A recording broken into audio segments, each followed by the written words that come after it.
Last night, the UP side put on a wonderful performance at Bradburn Stadium to be able to hand Bangalore their fourth consecutive loss, still searching for their first victory in WPL. They were able to bowl them out for 138 runs in the last over and then chase down the total without losing a wicket, 7 overs to spare, and it was a dominant performance by the UP team. The game was won for UP from a bowling perspective. Even though they lost the toss and were in the field, what they were able to do was soak up a bit of pressure because Devine and Perry were going hard. Perry scoring a 52 and certainly looked like she was going to capitalise at the back end, but they kept losing wickets at the wrong time.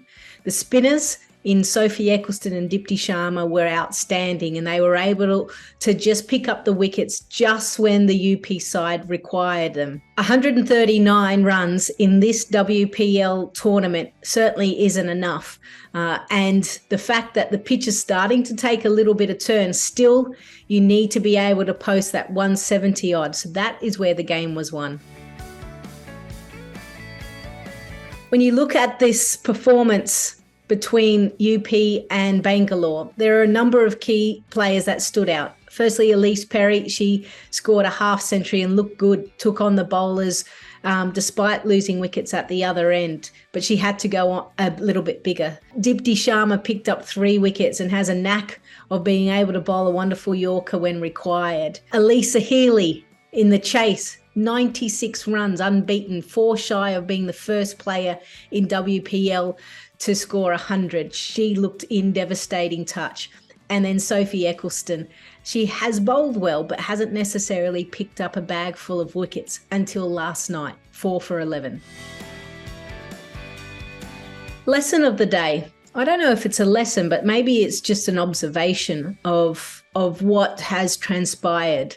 Unfortunately for Bangalore, things haven't been going well, and Smriti Mandana and her form hasn't fired like we know she can. You certainly feel that it's not that far away, and you certainly don't want to be the side coming up against them next because they might just come out swinging. There are questions, and there will always be questions when a captain doesn't perform, whether the captaincy is getting too much. I've seen her in international cricket when she has led her country and she performs well. Just for some reason, they aren't able to click at the moment. And everyone thought that their batting order was really dominant and maybe the bowling department was a little bit weaker, but they're not scoring enough runs. I hope that they take the time off, and we always want a Bangalore side to play well, whether it be in the men's IPL or the WPL. And I think they'll fight back. In terms of the ladder, well, there's no changes, actually. Everyone just remains in the same position, except for UP Warriorz. They go up in points, but still third. And because of such a strong victory against Bangalore, that net run rate is starting to climb. It's out of the negatives, it's into the positives. And that will be important for that side moving forward.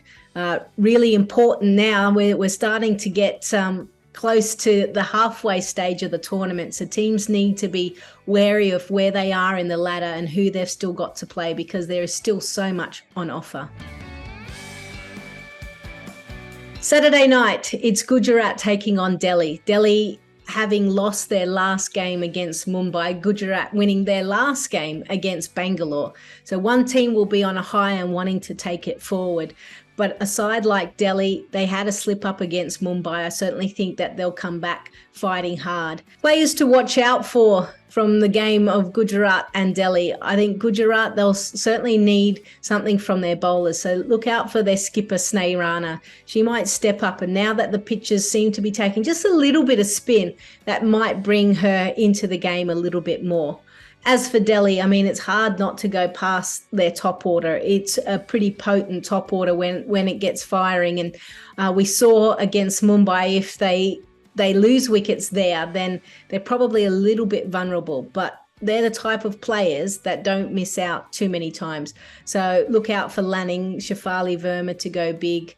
I reckon Jemima Rodrigues isn't too far away from runs anyway. But tune in again to Cricbuzz, because we'll have that game covered at the end of the match. Thanks for tuning in.